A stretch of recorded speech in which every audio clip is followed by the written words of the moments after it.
Sakal Gunarnavasha Vande Guru Sri Charanarabindam.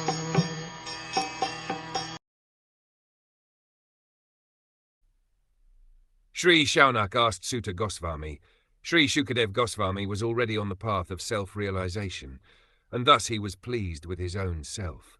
So why did he take the trouble to undergo the study of such a vast literature? For the people in general, the highest perfection of life is to cease from material activities and be fixed on the path of self-realization.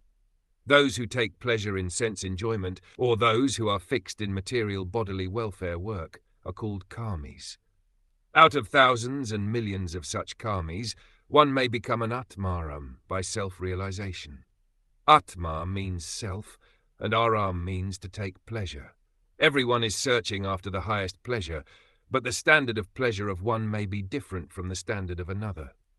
Therefore, the standard of pleasure enjoyed by the karmis is different from that of the atmarams. The atmarams are completely indifferent to material enjoyment in every respect. Srila Śukadev Goswami had already attained that stage, and still he was attracted to undergo the trouble of studying the great Bhagavatam literature. This means that Srimad Bhagwatam is a postgraduate study even for the atmarams, who have surpassed all the studies of Vedic knowledge.